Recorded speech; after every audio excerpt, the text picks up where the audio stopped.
right, everybody, welcome back to Anti-War Radio on Chaos 92.7 in Austin. I'm Scott Horton. We're streaming live worldwide on the internet at chaosradioaustin.org and at antiwar.com/radio. And our first guest today is Tim Dickinson from Rolling Stone magazine. And before we get into this, I want to make it perfectly clear, I don't know about my guest's point of view, and I don't even think I'm going to ask him about this. He can talk about it if he wants, but as far as partisan politics go, this is not about choosing sides. I am not a Barack Obama supporter, and in fact, I urge you all to stay home on Election Day. This is not a pro-Obama interview simply because it is, in fact, an anti-McCain one. The article is called Make Believe Maverick in Rolling Stone magazine. Welcome to the show, Tim. Hey, thanks for having me, Scott. I appreciate it. Sure thing. It's good to have you here, and I appreciate you coming on at short notice like this. First of all, I want to start here. When I watch these debates, and as I just said, I'm no fan of Obama either, and in fact, I'm no fan of anybody who's running for president for that matter, but it seems like John McCain ought to have at least the base modicum of respect for Barack Obama for winning the nomination of the other party and being the one individual out of our entire society who's up there, qualified to be on the stage debating with him about, who ought to be the president of the United States. And yet the pure contempt just drips off of John McCain. He acts as though this presidency is his birthright, and damn Obama for standing in his way, and he can't even conceal it when he's live on TV, Tim. It's been very curious to watch him, and I think what's most telling, actually, is that it's as though he didn't watch the Hillary Clinton-Barack Obama contest. He's sort of falling into all the same traps that Hillary Clinton did with this the inevitable coronation, and just this young whippersnapper couldn't possibly hold water next to me. There's this sense of taking Obama for granted. I think there's a real sense of entitlement that if you look at the sweep of John McCain's life has been there from the beginning. And so I think that it's unfortunate, or perhaps fortunate for the electorate that they can see it so transparently. It's been very curious to watch. Well, and, I want to rewind and talk about the man's life going back and that kind of thing. But beyond just his contempt during the debates, we also have a decision that was made, certainly by him, at least he, put his stamp of approval on it, that what they would do was they would imply that nobody really knows anything about, they would imply he's a foreign terrorist, basically, and they would do so by pointing out his funny name, implying that nobody really knows anything about his background, and somebody said that he got some money from Hezbollah or something, and who really is this guy? He pals around with terrorists, and it's all this vague language that is basically meant to make the brain-dead Republican voters out there believe that, for all we know, this guy actually works for Osama bin Laden, that this is a treacherous terrorist coup over America. And so John McCain better have contempt for him. How could he dare give that guy respect if he's really that bad of a person? And personally, I wasn't alive during the McCarthy era or anything like that, but I think back to when I was a kid and Ronald Reagan ran against Walter Mondale. The idea that he would have implied that Mondale was, for all we know, possibly a KGB agent, traitor to America, is ridiculous. Absolutely beyond. You can't even imagine Ronald Reagan talking like that about his opponent back then. This whole episode has been far beneath who John McCain would have us believe that he is. I'm not sure that it's actually beneath McCain himself when it comes to, I think the overriding characteristic of the man is his ambition. And I think he's drunk his own Kool-Aid that he is the one person who can lead this country. And so I think he's now, willing to try and go to any means necessary to achieve that goal. There's several thoughts that occur to me. One is that he's approaching this with all of the sensitivity of someone who sat out the civil rights conflict on the sidelines, in Hanoi. There's an element to which he just does not understand that he's playing with fire with these kinds of citing the possible violence. It really is to that level when people are, saying off with his head and kill him and terrorist. It really is sort of, there's a way in which he's become the leader of a very ugly mob. And I think John Lewis called him out on that very appropriately. I just don't, there's something about it that I just don't think McCain gets, and I think Palin's just too young and was too clueless as a child growing up in the Great North to to sort of even think in what exactly the kind of emotions that they're toying with. Well, let's go back and talk about, I think there's a common perception that, well, maybe he's just really getting old now in his 70s and he's just crankier than usual, but he used to be a really nice guy, right? But it turns out in your article, you basically paint a portrait of this man that he's just been a bully looking to pick a fight, have an excuse to bloody your nose since, he was hatched. Essentially, I mean, it is interesting to see how constant his character has been. I mean, the narrative of John McCain is there were two sort of fundamental transformations in his life. One, he was sort of steeled by the experience in Vietnam and was transformed from a callow, pugnacious flyboy into a serious man of patriotism and purpose. And then the second transformation is alleged to have been during the Keating scandal when he went from, a politician who was sort of living high on the hog of his patrons and, sort of letting himself get away with more than he should, to then becoming a maverick and someone who is always on the side of decency and the taxpayer, and these clear moral lines about politics and just creating a whole new different brand of McCain style integrity.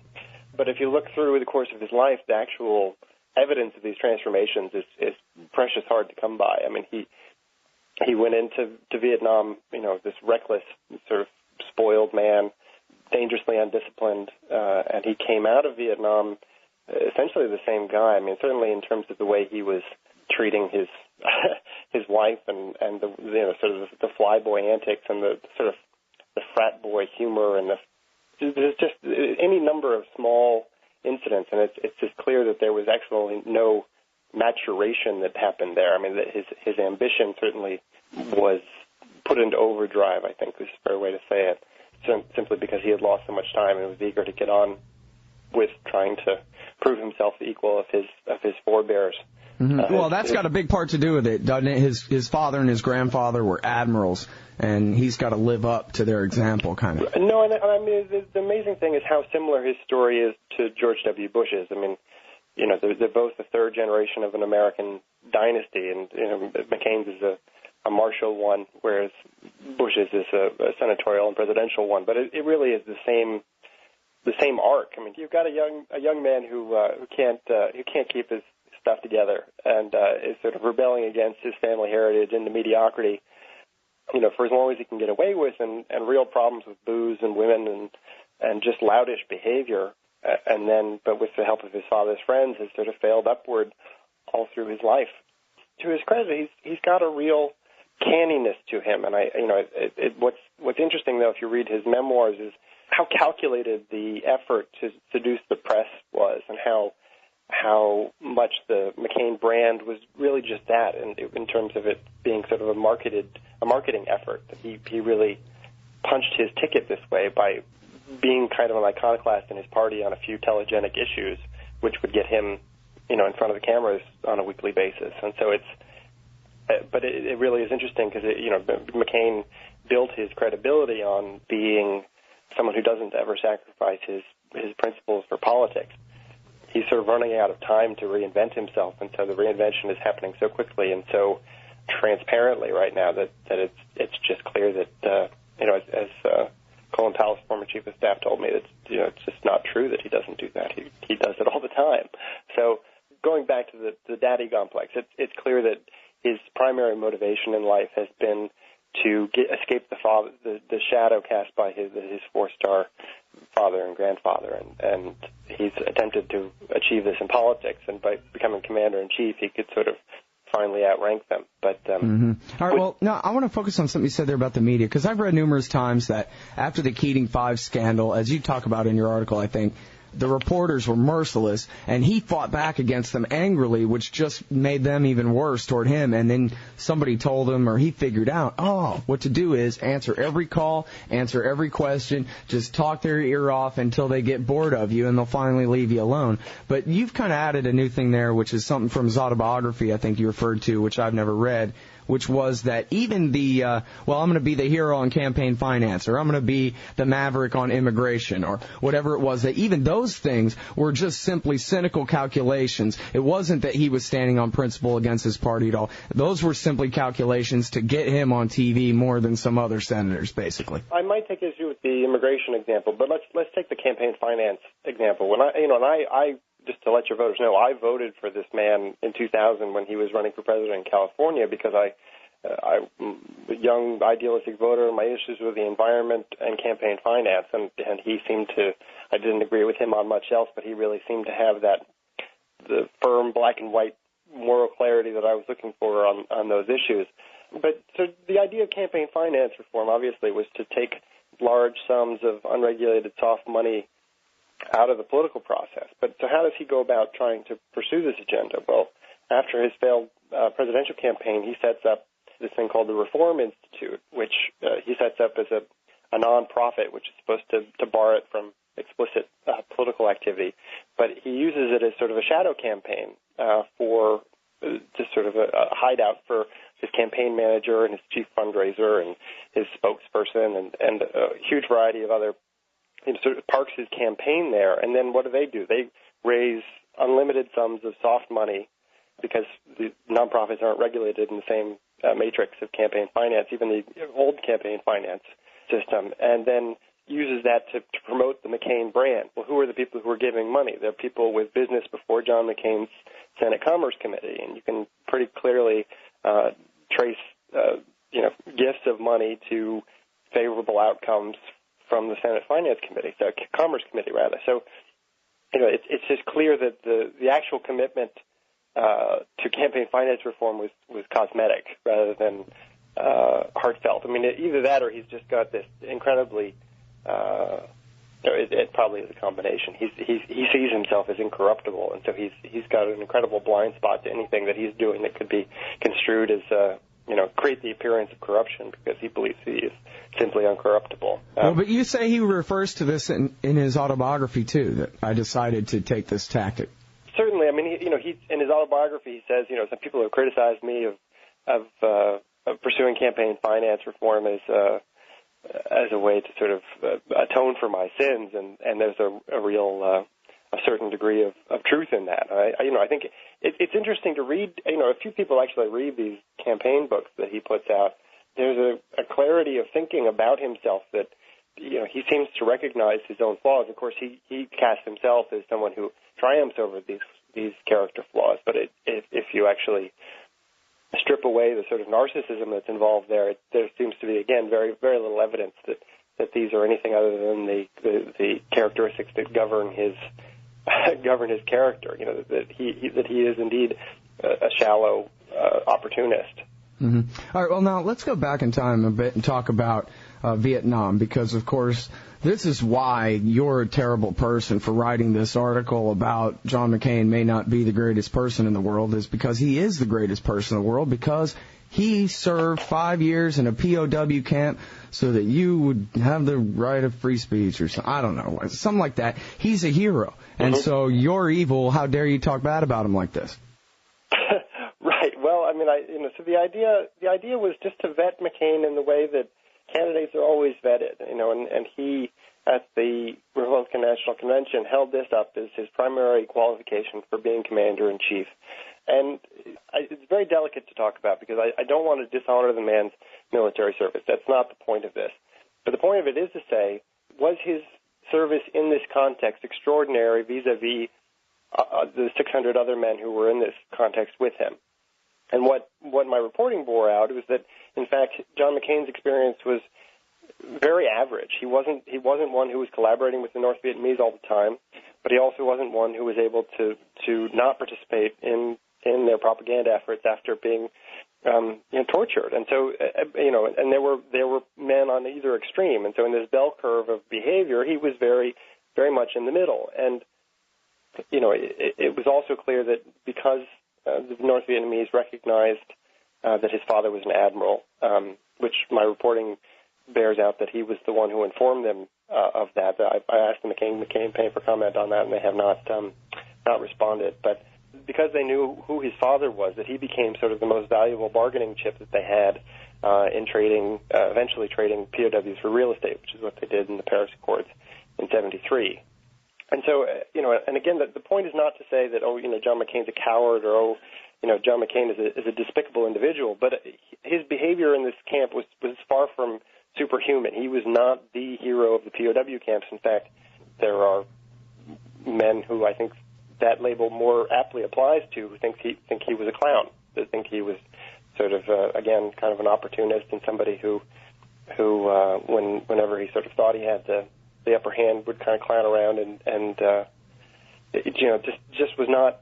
I guess the point that this guy John Dramisi, who was awarded 2 Air Force crosses for his behavior in the camps. He tried to escape twice and successfully escaped twice, but was recaptured and was tortured over the course of 30 some odd consecutive days. But even so, refused to participate in Vietnamese propaganda efforts, North Vietnamese propaganda efforts.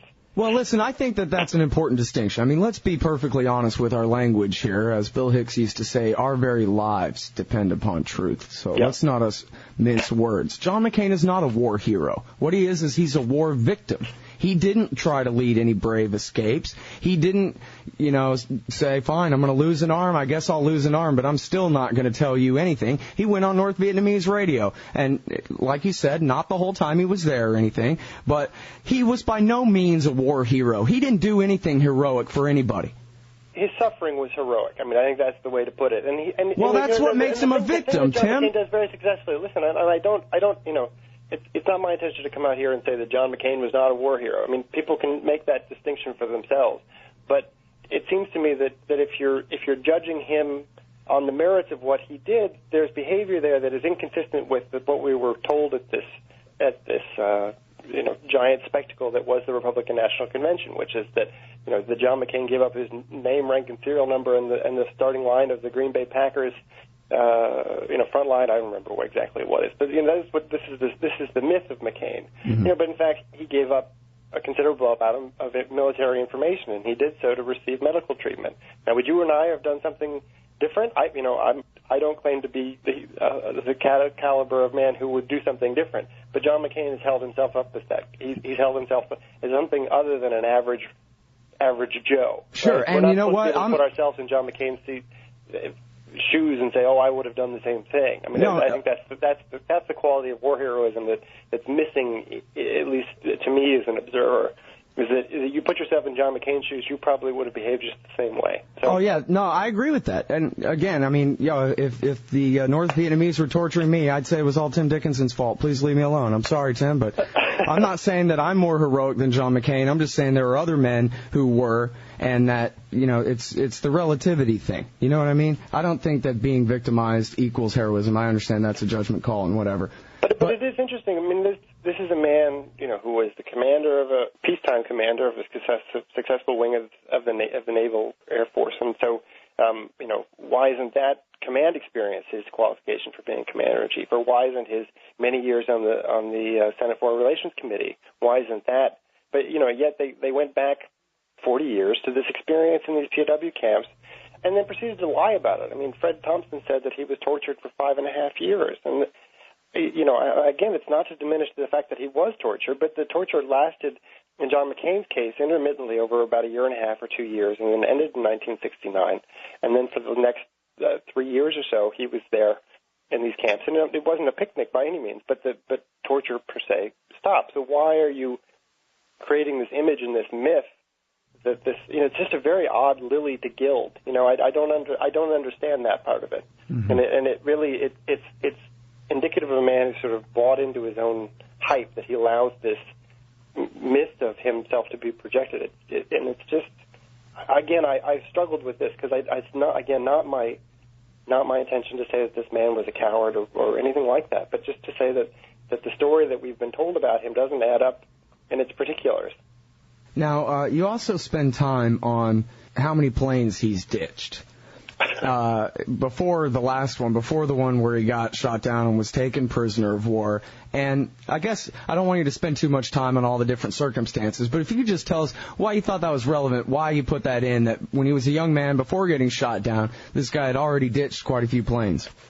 Well, I mean, this is a guy who calls himself Maverick, right? And so the implication there is not only that he's a politician of of independence, but that he's got this sort of Top Gun credo, this sort of, and he trades on that, right? So, but you look at his record as a naval aviator, and frankly, he should never have been in the position to get shot down over North Vietnam. By the time he reached that stage in his career, he should have been grounded. He'd crashed one plane during training, pilot error. He'd severed power lines in the south of Spain by hot-dogging it and flying around like a fool. Could have killed himself, could have killed other people. And then flying back from the Army-Navy game, where he may or may not have enjoyed himself, crashed another plane over Norfolk, Virginia. So, and what I was told by a pilot whose career followed much the same arc as John McCain's, was in Annapolis with him, went on to become a naval aviator, shot down over North Vietnam, is that a pilot who crashes one plane, 9 times out of 10, they get their wings revoked. They crash 2 planes or, get involved in a small international incident like John McCain did, they're going to be a deck officer on a destroyer someplace in a hurry, is the quote. So, but John McCain was not an average pilot. He was the son of royalty, essentially. And so there were exceptions made for him in his career that allowed him to put himself repeatedly in over his head as a pilot. I mean, I think it's clear that he just was not a very serious or skilled aviator. Just the point is that he should not have been in a position to get shot down at all. Well, and it's sort of, that whole Maverick thing, that's cool to a certain degree, but it seems like it mostly just leads to bad judgment as far as it goes. I'm reminded of the Washington Post story right after he picked Sarah Palin, where nobody really knew whether this was going to, really take off or whether it was going to be a bad thing or what yet. But the quote was, well, I just kind of went with my gut, and this is how I make decisions, and it'll either work out or it won't. But apparently he didn't really sit down there and ask her what she knows about things or something. It just seems like he would have decided otherwise, maybe. He just sort of went with his gut. Hey, she's pretty, she's a woman, she seems to be conservative, and the born-again Christians will like her, so let's do it. Yeah, John McCain is not guilty of considered thinking. I mean, I think that's, and again, it's the characteristics that come out about this man, and even the picture that he paints of himself. He's sort of this lovable rascal, right? Which would be fine if the man were auditioning to be your uncle or, the guy that you spent Tuesdays with Maury with, but he's not. He's, this is someone who's trying to become commander-in-chief, and yet he has a sort of impulsiveness and indiscipline despite his military training that is truly troubling. And I think, if you're wanting to compare Obama and McCain on this front, I think you can, without any other political judgment, just observe the steadiness of one man and the recklessness of the other man, and find this not a very difficult decision if you're inclined to vote at all. But well, and that's a very important point. I mean, just the hypothetical, an aide, chief of staff, a national security advisor comes screaming into the room, oh my God, something terrible just happened, and how just Obama's character would probably respond to something like that versus how John McCain would respond. It seems at least likely that Obama would, maybe if he was the only one, would say, all right, everybody calm down a second and let's talk about this. Whereas John McCain would say, light him up, hand me the nuclear football codes, and let's do this thing. I mean, I don't, it would depend on the incident, but I think that in its broad strokes, that's absolutely right. I think, his record is, the sort of thing that Stephen Colbert pillories on his show, which is that, he doesn't actually engage in deep thinking. He trusts his gut, much like the current president, and moves forward. And I think, you end up with someone as unqualified and unvetted as Sarah Palin evidently was. But there's also real arrogance there, because what the Sarah Palin pick says most of all is that John McCain doesn't think he needs any help as a governor, that he will be his own Dick Cheney, thank you very much. Right. And in this deeply complex era where our fiscal challenges are as great as our national security challenges, it's sort of inconceivable to me that you would want to have a vice president whose only portfolio is to make nice with the conservative Christian, maybe handle some special education. I mean, he's essentially picked her to act in much the way a first lady might. I mean, I don't mean diminish her. I mean to talk about the way that he views this. I mean, he is not looking for a governing partner. He's looking for someone who can handle some ceremonial duties. Mm-hmm. You know, I interviewed Charles Goyette recently, my friend from Phoenix, Arizona, and he's interviewed McCain a number of times, a radio show host there for decades. And he said, you know, the thing that really sticks out about McCain to him and his circle of friends, he calls him a dilettante. He really doesn't know anything about anything and doesn't care either. And that's the same with economics. It's the same with foreign policy. We see him confusing his talking points up when he talks about Iraq and Afghanistan and stuff like that. And here he is, 72 years old, telling the Wall Street Journal, yeah, have I ever really learned anything about economics? Well, you know, he's never had a job before except working for the government, so there's one indication. Well, he was vice president at his father-in-law's beer distributorship. Oh, okay. Well, we won't call beer distribution in America the market, really, but okay. Point taken, though. It's really much more of a cartel system. But anyway, well, and that's a point, too, right, that he married this daughter of a cartelist. And that's how he became a congressman and a senator in the first place. Well, that and the largesse of Charlie Keating, but yeah, that's exactly right. I don't know what the basis of his relationship with Cindy was originally, but it's clear that he married her and in quick order was running for Congress, and so she certainly punched his ticket in that way. I mean, you know, he had three sources of finance. He had her family wealth, which was sort of bottomless for him. His father's friend, John Tower, a senator from Texas, had sort of been his political mentor and raised a lot of money for him. And then he met Charlie Keating and became fast friends, and Keating proceeded to buy McCain off with $100,000 he raised for his first campaign. So, you know, again, you sort of look at this and you're trying to figure out what it is that you're supposed to be admiring of this man. And I'm hard-pressed to go through his biography and find those elements where he becomes an admirable figure. Yeah, well, I'm looking too. I'm trying to help, and well, you're trying to help me here, and I'm not doing any better. I'm really looking forward to. You call it the honor gap in the article, and I think that's really the best term for it.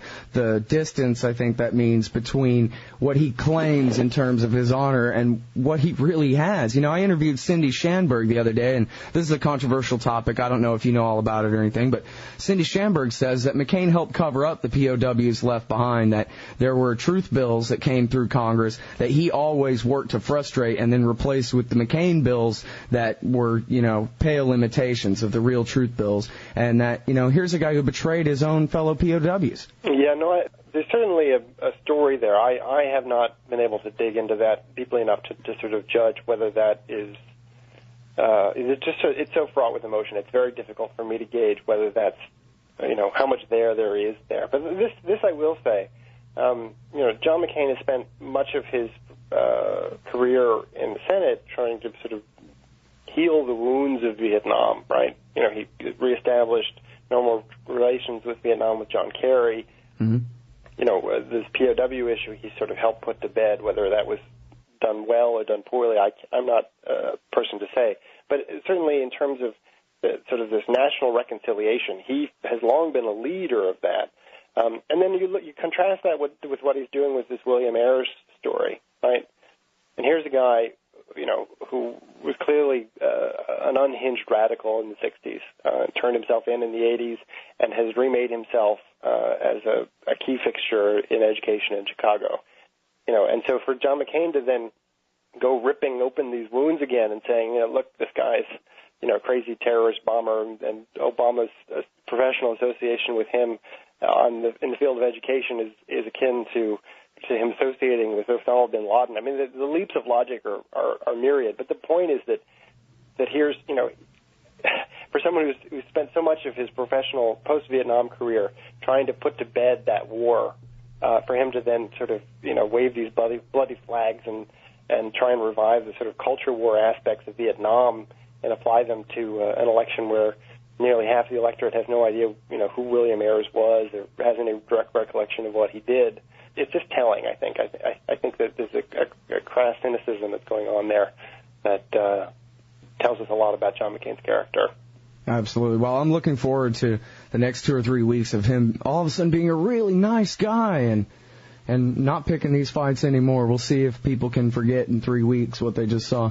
I don't think so. I think the mask has slipped. I mean, the only thing that John McCain had was this brand where he was a straight talker, someone who had bright lines of moral clarity that you did not cross, and he has been bouncing back and forth across those lines like some sort of cartoon character. I mean, and so I think he's lost that credibility that made him appear special, and now he just appears like a Bush clone, and Bush, I think, has 23% approval rating. So.